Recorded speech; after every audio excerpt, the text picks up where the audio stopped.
Welcome to ప్రజా television news బులెటిన్ల ముందుగా headlines. ఢిల్లీలో ఎన్నికలు ఓటేసిన రాష్ట్రపతి ద్రౌపది ముర్ము.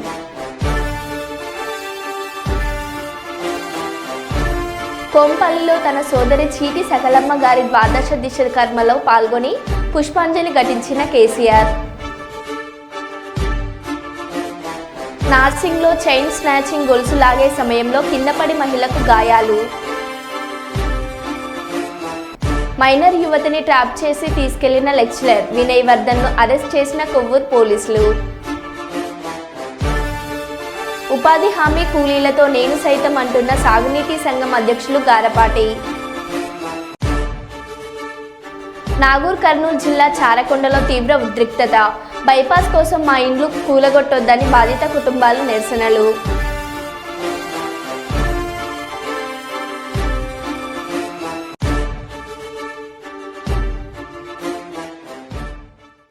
ఇక వివరాల్లోకి వెళ్తే, కాంగ్రెస్ సీనియర్ నేత జానారెడ్డి దిష్టిబొమ్మను దగ్ధం చేసిన బీసీలు. సూర్యాపేట జిల్లా కేంద్రంలో కాంగ్రెస్ సీనియర్ నేత మాజీ మంత్రి జానారెడ్డి దిష్టిబొమ్మను దగ్ధం చేసిన బీసీ జేఏసీ కేసీఆర్ హయాంలో జరిగిన కుటుంబ సర్వేను న్యాయపరంగా ఉందని, కాంగ్రెస్ చేపట్టిన కులగణన అంతా బోగస్ అని ఆగ్రహం వ్యక్తం చేశారు. ఈ కులగణనలో కాంగ్రెస్ మాజీ మంత్రి జానారెడ్డి కుట్ర ఉందంటూ, బీసీలకు అన్యాయం చేసేలా కుట్రలు పన్నితే ఊరుకోమని హెచ్చరించిన బీసీ జేఏసీ.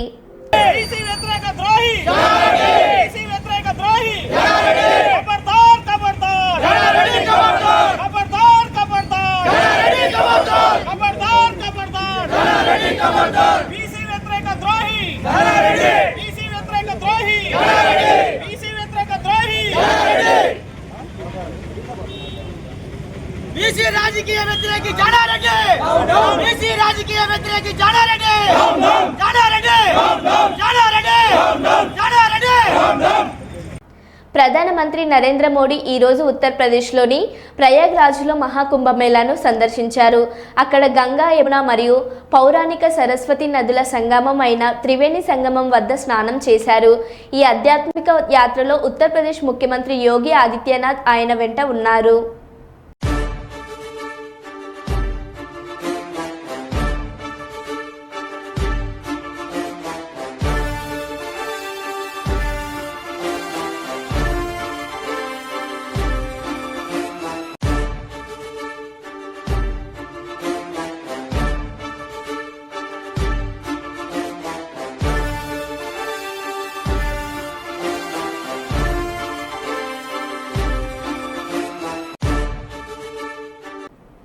కోంపల్లిలో తన సోదరి చీటి సకలమ్మ గారి ద్వాదశ దిన కర్మలో పాల్గొని పుష్పాంజలి ఘటించిన కేసీఆర్. ఈ కార్యక్రమానికి హాజరై సకలమ్మ గారికి నివాళులర్పించిన కేటీఆర్. పలువురు మాజీ మంత్రులు, ఎమ్మెల్యేలు, ఎమ్మెల్సీలు, నాయకులు పాల్గొన్నారు.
నాగూర్ కర్నూలు జిల్లా చారకొండలో తీవ్ర ఉద్రిక్తత.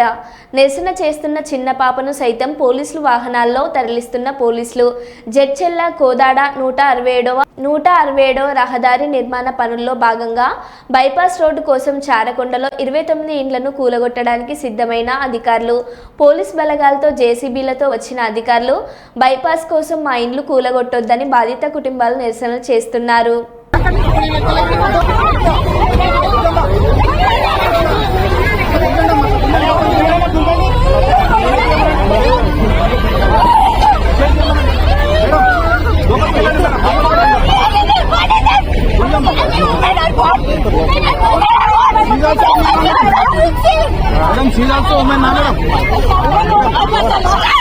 లలిత లోపలికి కూర్చోమ్మా, లోపలికి కూర్చోమేనా?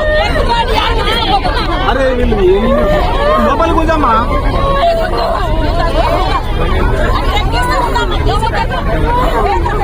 లోపలికి కూర్చోమ్మా.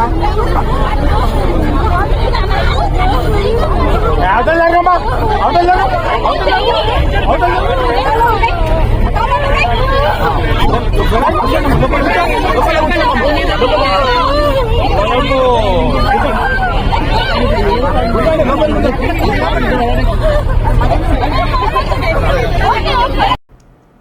మైనర్ యువతిని ట్రాప్ చేసి తీసుకెళ్లిన లెక్చరర్ వినయవర్ధన్ను అరెస్ట్ చేసిన కొవ్వూరు పోలీసులు. తల్లి ఫిర్యాదు మేరకు మిస్సింగ్ కేసు పెట్టాం.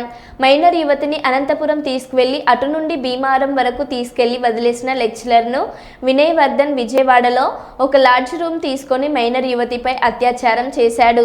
లెక్చరర్ వినయవర్ధన్ పై ఫోక్స్ కేసు నమోదు చేశాం. కొవ్వూరు డీఎస్పీ దేవకుమార్ ట్రాప్ చేశాడు. ట్రాప్ చేసి నాకు పెళ్లి కాలేదు, నేను పెళ్లి చేసుకుంటాను, మన ఇద్దరం కలిసి హ్యాపీగా జీవించవచ్చు అని చెప్పి పాపం మైనార్టీ తీరని ఆ చిన్నమ్మాయిని ఇతను ట్రాప్ చేసి 28వ తారీఖు నాడు నైటు అమ్మాయి ఇంట్లో ఉండగా ఇంట్లో నుంచి బయటకు వచ్చింది, తీసుకొని మోటార్ సైకిల్ మీద వెళ్ళిపోయాడు. దాని తర్వాత ఎవరైతే ఆ మైనార్టీ తీరని అమ్మాయి ఉందో, ఇంటర్మీడియట్ చదివే అమ్మాయి, వాళ్ళ అమ్మగారు పోలీస్ స్టేషన్కి వచ్చి పోలీస్ స్టేషన్లో కొవ్వూరు టౌన్లో రిపోర్ట్ ఇచ్చారు. దాని మీద మనం ఫస్ట్ స్టార్టింగ్లో గాల్ మిస్సింగ్ కేసు కట్టాం. అంటే 18 సంవత్సరాల లోపు అయితే మనం గాల్ మిస్సింగ్ కేసు కట్టాలి. ఆ విధంగా కేసు కట్టాం. కేసు కట్టి మన ఇన్వెస్టిగేషన్లో భాగంగా వెరిఫై చేస్తుంటే ఇతను అనంతపురం వైపు వెళ్ళాడని చెప్పి మనకి తెలిసింది. దాంతో మన సిబ్బంది కూడా అనంతపురం వైపు వెళ్ళారు. అక్కడికి వెళ్ళిన తర్వాత అక్కడ మనం అనుకున్న ప్లేస్లో మిస్ అయ్యాడు. ఈలోగా పోలీసులు తిరుగుతున్నారని చెప్పి ఆ పాపని ఇంటికి పంపేశాడు. ఆ పాప వచ్చిన తర్వాత ఆ పాపని ఉమన్ ఎస్ఐ గారు సమక్షంలో రాజమండ్రి నుంచి మనకి ఉమన్ ఎస్ఐ గారు పిలిపించి ఆవిడ ద్వారా అమ్మాయిని స్టేట్మెంట్ రికార్డు చేయించాం. మనకి ఏంటంటే దీనికి సంబంధించి పోక్సో యాక్ట్ అని ఒకటి ఉంది మనకి. ఆ యాక్ట్ ప్రకారం లేడీ ఆఫీసరే ఎగ్జామిన్ చేయాలి, మేల్ ఆఫీసర్ చేయకూడదు. ఆ విధంగా లేడీ ఆఫీసర్ తోటి ఎగ్జామ్ చేసినప్పుడు ఆ అమ్మాయి చెప్పింది ఏంటంటే పెళ్లి చేసుకుంటా అని చెప్పి మాయమాటలు చెప్పి తీసుకెళ్ళాడని. అదేవిధంగా ఎక్కడి నుంచి వెళ్ళిన తర్వాత విజయవాడలో ఒక లాడ్జికి తీసుకెళ్ళి వెళ్ళిన రాత్రి 29 నైటు ఆ లాడ్జిలో గడిపినట్టు, ఆ లాడ్జిలో ఉండగా అమ్మాయిని శారీరకంగా కూడా పాడు చేసినట్లు ఆమె తెలియజేసింది. తర్వాత పోలీసులు తిరుగుతున్నారని చెప్పి అమ్మాయిని ఇంటికి పంపేసి ఇతను పారిపోయినట్లు తెలియజేసింది. ఇంకా ఇతని కోసం మన టీములు తిరుగుతున్నాయి, ఎటు వయసులో మనం పట్టుకోవాలని చెప్పి మన టౌన్ సిఐ గారు విశ్వం గారు, వాళ్ళ ఎస్ఐ గారు జగన్మోహన్, వీళ్ళు టీములుగా ఏర్పడి ఇతని కోసం ప్రయత్నం చేస్తున్నారు. ఇతను ఎట్లాగా మనం దొరికిపోతామని చెప్పి ఈరోజు పోలీస్ స్టేషన్కి వచ్చి మన కొవ్వూరు పోలీస్ స్టేషన్లో లొంగిపోయాడు. మేము ఈరోజు అరెస్ట్ చేసాం. అరెస్ట్ చేసి అతన్ని రిమాండ్కి పంపిస్తున్నాం.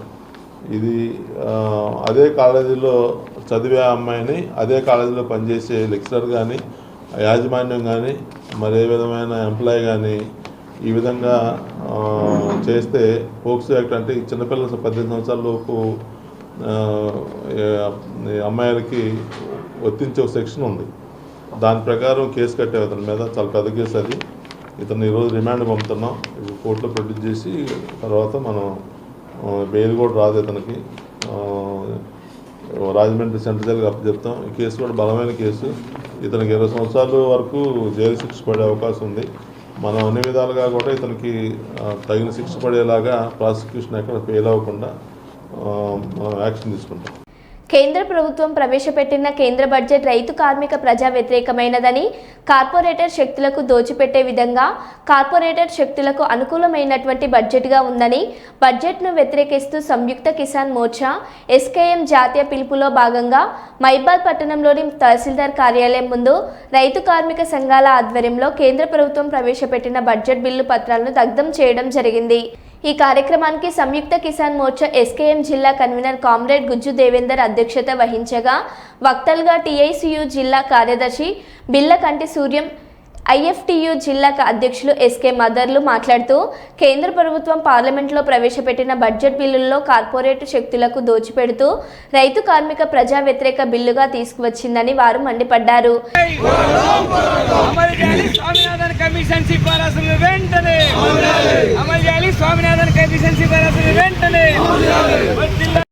ఈరోజు ఎస్కేఎం ఆధ్వర్యంలో ఇలా భారతదేశం వ్యాప్తంగా ఇలా ఏదైతే నరేంద్ర మోడీ పార్లమెంట్లో ప్రవేశపెట్టిన బిల్లుకు నిరసనగా ఇవాళ రైతాంగానికి కానీ, కార్మిక వర్గానికి కానీ, కర్షక వర్గానికి కానీ కనీసం వాళ్ళకి తగినంత బిల్లు కాకుండా చాలా తక్కువ బిల్లుని ప్రవేశపెట్టాడు. ఏదైతే మనం ఆశించాం ఇవాళ రైతాంగాన్ని, ఇవాళ కార్మిక వర్గాన్ని కూడా మంచి బిల్లు ప్రవేశపెట్టి ఇవాళ రైతాంగాన్ని ఆనందపరుస్తులు అంటే రైతాంగాన్ని నడ్డివిరగొట్టే బిల్లుని ఇవాళ ముందుకు తీసుకొచ్చాడు. ఎందుకంటే ఇవాళ ఉపాధి హామీ ఏదైతే పథకం ఉందో ఈ పథకాన్ని మొత్తం కూడా పూర్తిగా నిర్వీర్యం చేసి ఈ పథకాన్ని రాబోయే కాలంలో ఎత్తివేయడం కోసం నరేంద్ర మోడీ ప్రభుత్వం ఎదురు చూస్తుంది. ఇవాళ విద్య, వైద్యం ఇవాళ చాలా ఇంపార్టెంట్గా ఉన్న పరిస్థితిలో కేంద్ర ప్రభుత్వం ఇటీవల పార్లమెంట్లో బడ్జెట్ 2025-26 ప్రవేశపెట్టింది. దీంట్లో రక్షణ రంగానికి 6 లక్షల కోట్లు పెట్టింది. వ్యవసాయ రంగానికి 1,70,000 కోట్లు పెట్టింది. విద్యా వైద్యాన్ని కూడా విద్య, వ్యవసాయ రంగం ఈ 3 రంగాలు కేటాయించింది. ఒకెత్తైతే ఒక్క రక్షణ రంగానికి 6 లక్షల కోట్ల పైగా ప్రకటించింది. దీన్ని నిరసిస్తూ దేశవ్యాప్తంగా కార్మిక సంఘాలు, రైతు సంఘాలు, సంయుక్త కిసాన్ మోర్చా ఇచ్చిన పిలుపులో భాగంగా మైబాద్ జిల్లాలో ఇవాళ రైతు కార్మిక సంఘాల ఆధ్వర్యంలో కేంద్ర బడ్జెట్ పత్రాలని ఏదైతే బడ్జెట్లో వచ్చిందో ఆ బడ్జెట్ పత్రాలకు నిరసనగా దగ్ధం చేసే కార్యక్రమాన్ని మేము ప్రారంభిస్తాను. దానికి ముందుగా రైతు సంఘాల నాయకులు, సంఘీభావం జరపడానికి కార్మిక సంఘాల నాయకులు మాట్లాడతారు.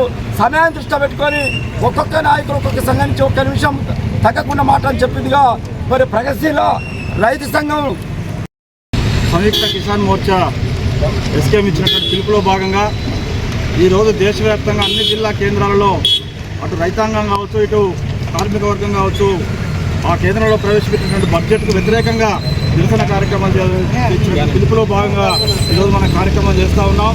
ప్రధానంగా చూసుకుంటే భారతదేశం వ్యవసాయక దేశం.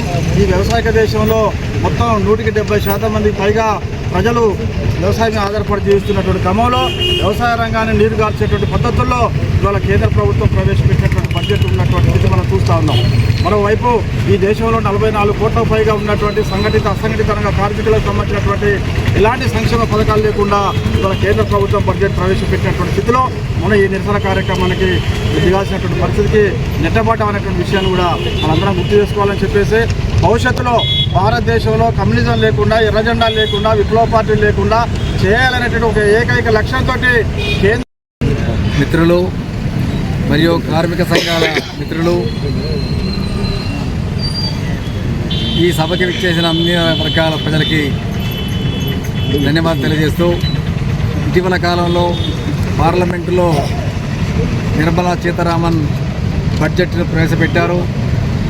ఈ బడ్జెట్లో కేవలం ఈ రకంగా ఇతర రాష్ట్రాలకి ఇటీవల కాలంలో జరిగిన ఎన్నికల దృష్టిలో పెట్టుకొని ఆ రాష్ట్రాలకి వాళ్ళ మెప్పు పొందడానికి బడ్జెట్ కేటాయించారు. కానీ తెలంగాణ కోసం ఈ రకంగా తెలంగాణ నుంచి ఉన్నటువంటి యొక్క బీజేపీ పార్టీ తరఫున గెలిచినటువంటి యొక్క కిషన్ రెడ్డి, బండి సంజయ్ లాంటి వాళ్ళు మంత్రుల గుండి కూడా ఈ రకంగా తెలంగాణని మర్చిపోయి తెలంగాణకి చిన్న చూపుతోటి రకంగా దీనికి బడ్జెట్నే కేటాయించకపోవడం అనేది దుర్మార్గమైన చర్య. కావున ఈరోజు ఈ యొక్క ప్రభుత్వం యొక్క పక్షపాతాన్ని నిరసిస్తూ ఏదైతే రైతు సంఘాలు ఇచ్చినటువంటి పిలుపు ఉందో ఈ పిలుపు వాస్తవంగా కేంద్ర బడ్జెట్ కనుక కరువు కలుగుతుందని చెప్పి కోరుతున్నాం. తెలంగాణకి ఇప్పటికైనా కానీ అత్యధిక బడ్జెట్ కేటాయించేసి ఇక్కడ కొన్ని శంకుస్థాపన చేసిన యొక్క నేపథ్యం కూడా ఈ మంత్రులు బీజేపీ తరఫున గెలిచిన మంత్రులు అది ఉంది.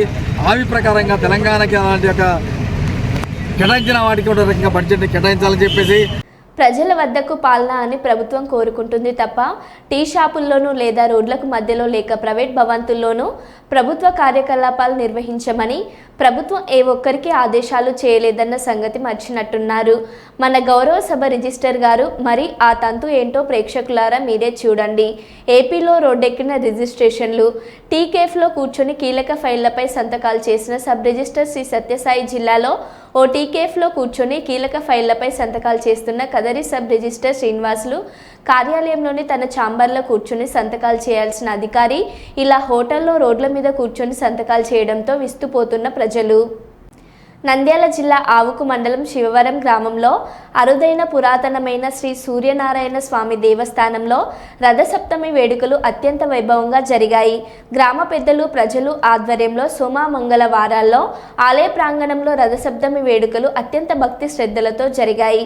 శివవరంలో నిర్మించిన దేవస్థానం వందల సంవత్సరాల క్రితం అప్పటి తూర్పు చాళుక్య రాజులు నిర్మించారని ప్రతీతి. దేవస్థానంలో కుడివైపుకు కశ్యప ప్రజాపతి, ఎడమ వైపున ఛాయాదేవి నడుమ శ్రీ సూర్యనారాయణ స్వామి కలిసి ఉండడంతో ఈ క్షేత్రం అత్యంత ప్రసిద్ధిగాంచింది. దూర ప్రాంతాల నుంచి భక్తులు పెద్ద ఎత్తున తరలివచ్చి స్వామివారిని దర్శించుకుంటూ పూజించుకుంటున్నారు. ప్రతి ఏటా శివవరం గ్రామస్తులు కమిటీగా ఏర్పడి సూర్య జయంతి మహోత్సవాలను నిర్వహిస్తున్నారు. ఈ సందర్భంగా రథసప్తమి రోజున స్వామివారికి ఉదయాన్నే ప్రత్యేక అభిషేకాలు చేసి వివిధ పూలమాలలతో అలంకరించి అర్చన చేశారు.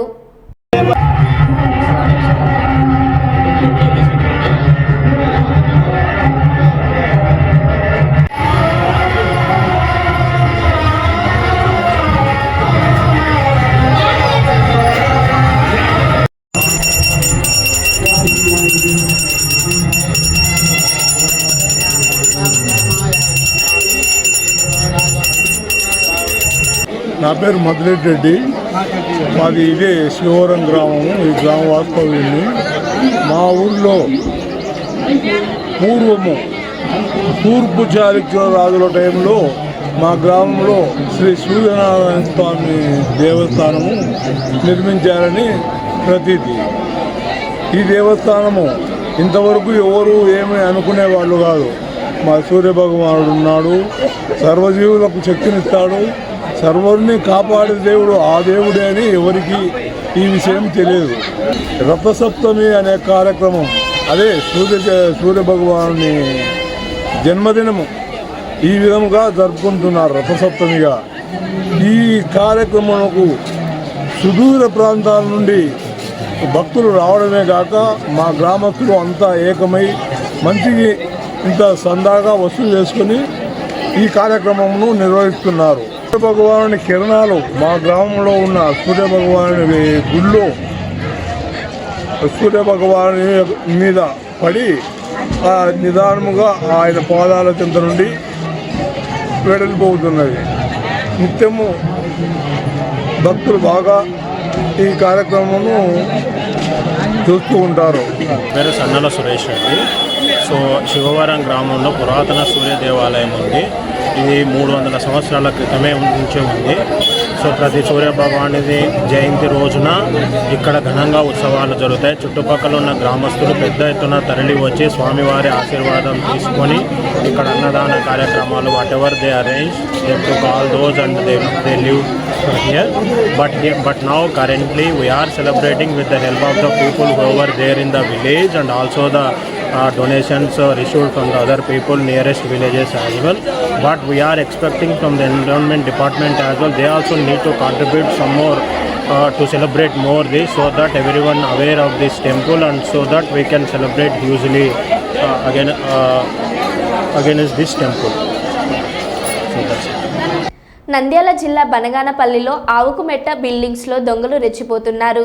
తాళం వేసి ఉన్న ఇళ్లలో దుండగులు చోరీకి పాల్పడ్డారు. ఆవుకుమెట్టు ఆ బిల్డింగ్స్లో పోలూరు వెంకటకృష్ణ అనే రియల్ ఎస్టేట్ వ్యాపారి నంద్యాలలో తమ బంధువుల వివాహ వేడుకలకు వెళ్ళగా రాత్రి పైన అంతస్తులో నిద్రిస్తున్న కుమారుడు సాగర్ రూమ్కి బయట నుండి గడియ పెట్టి కింద ఇంటికి తాళం పగలగొట్టి దొంగలు చోరీకి పాల్పడ్డారు. ఉదయం డ్యూటీకి వెళ్లాలని కుమారుడు నిద్రలేచి డోర్ ఓపెన్ చేయగా రాకపోవడంతో పక్కనే ఉన్నటువంటి తన మామకు ఫోన్ చేసి ఎవరో గడియ పెట్టడం జరిగిందని తెలపడం జరిగింది. మామ వచ్చి కుమారుడి డోర్ ఓపెన్ చేసి క్రింద ఇంటి తాళం పగలగొట్టి ఉండడంతో తండ్రికి ఫోన్ చేసి తెలియపరిచాడు.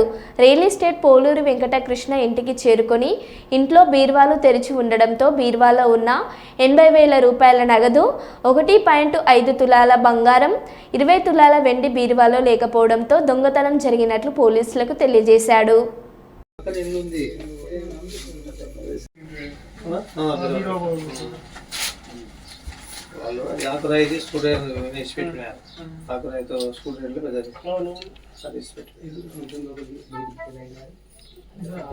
బట్టల కింద ఉన్నాయి అన్ని ఎలా చదువు ఆమ్లెట్ వేసుకొని 7 గుడ్లు ఆమ్లెట్ వేసుకొని తినిపోయినా 7 గుడ్లా 7 గుడ్లు ఉన్నాయి.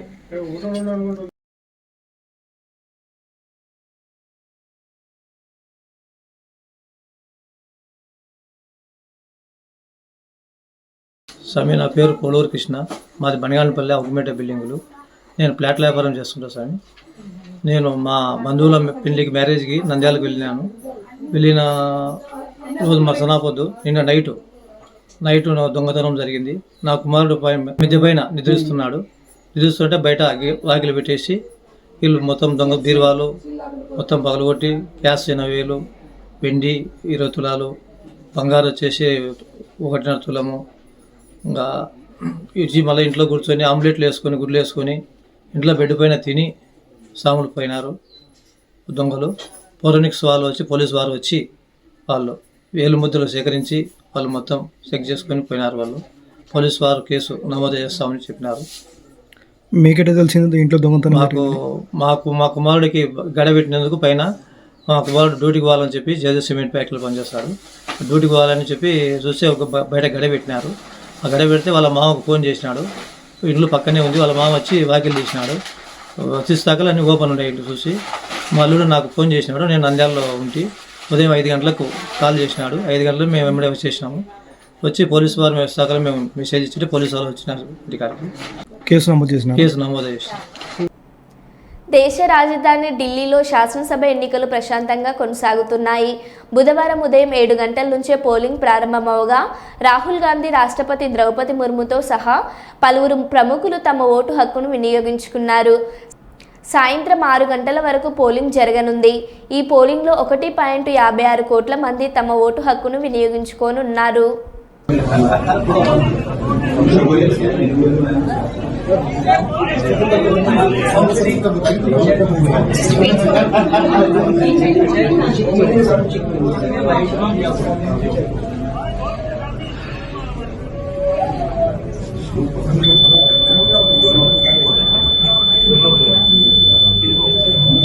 Yes.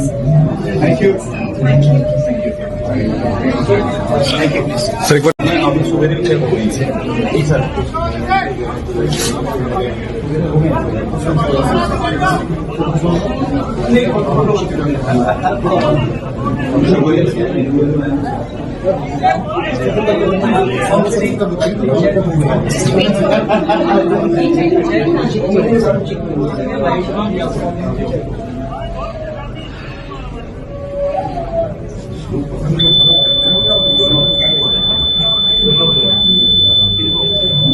Yes. Thank you. Thank you. Thank you. Sir. ఫతేపూర్లో 2 గూడ్స్ రైల్స్ ఢీ. ఫతేపూర్ కాగాలోని ఫంబీపూర్ గాడ్ కోచ్ ఇంజన్ పట్టాలు తప్పి 2 గూడ్స్ రైళ్లు ఢీకొన్నాయి.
మరో బులెటిన్లో మళ్ళీ కలుద్దాం. Stay tune.